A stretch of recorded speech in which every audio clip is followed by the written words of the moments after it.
बहन की शादी को 6 साल हो गए, मैं कभी उनके यहाँ नहीं गया। ईद शब रात अम्मी या अब्बू चले जाते थे।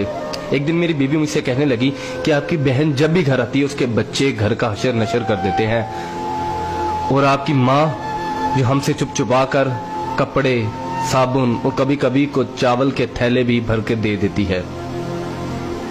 अपनी माँ से कहो ये हमारा घर है, कोई खैरात सेंटर नहीं। मुझे ये सुनकर बहुत गुस्सा आया कि मैं अपने घर का बहुत मुश्किल से गुजारा कर रहा था और मेरी माँ सब कुछ मेरी बहन को दे देती है। बहन एक दिन घर आई हुई थी तो उसके बेटे ने टीवी का रिमोट तोड़ दिया। मैंने माँ से गुस्से से कहा कि माँ, बहन को कहा करो ईद के दिन आया करे, और ये जो आप साबुन, चावल और ये जो चीजें देती हो इनको बंद करें। माँ चुप रही, लेकिन बहन ने ये सारी बातें सुन ली। 4 बज रहे थे, बच्चों को तैयार किया तो बहन ने कहा कि भाई मुझे बस स्टॉप तक छोड़ आओ। मैंने झूठे मुंह कहा बहन रुक जाती कुछ दिन। बहन मुस्कुराई और बोली नहीं भाई, बच्चों की छुट्टियां खत्म हो रही हैं, मुझे जाना है। फिर जब हम दोनों भाइयों में जमीन का बंटवारा हो रहा था तो मैंने साफ इनकार कर दिया कि मैं अपनी जमीन से बहन को हिस्सा नहीं दूंगा।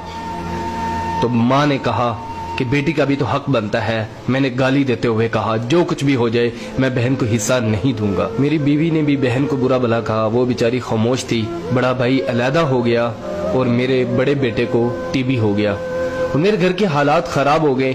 जितना सब कुछ था मैं उसके इलाज पे लगा चुका था। मेरे पास इलाज करवाने के पैसे नहीं थे, मैं बहुत परेशान था।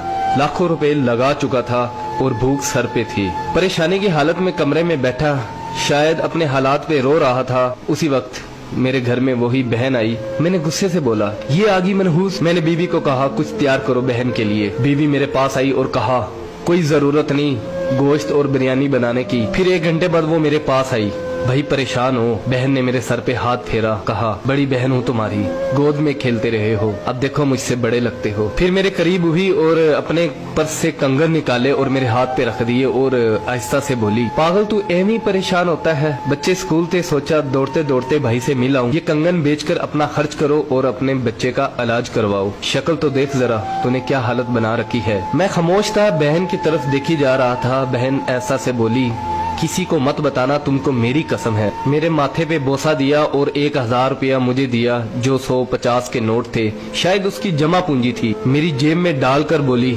बच्चों को गोश्त ला देना और परेशान मत हुआ कर। जल्दी से अपना हाथ मेरे सर पे रखा, देख कितने बाल सफेद हो गए। वो जल्दी से जाने लगी तो उसके पैरों की तरफ देखा तो टूटी हुई जूती पहनी हुई थी और पुराना सा दुपट्टा ओढ़ा हुआ था। जब भी आती थी वही दुपट्टा ओढ़कर आती थी। बहन की इस मोहब्बत में मर चुका था मैं। हम भाई कितने मतलब प्रस्त होते हैं, बहनों को पल भर में बिगाना कर देते और बहनें भाइयों का जरा सा दुख बर्दाश्त नहीं करती। मैं हाथ में कंगन पकड़े जोर जोर से रो रहा था, उसके साथ मेरी आंखें भी नम हो गई। अपने घर में खुदा जाने वो कितने दुख सह रही होगी।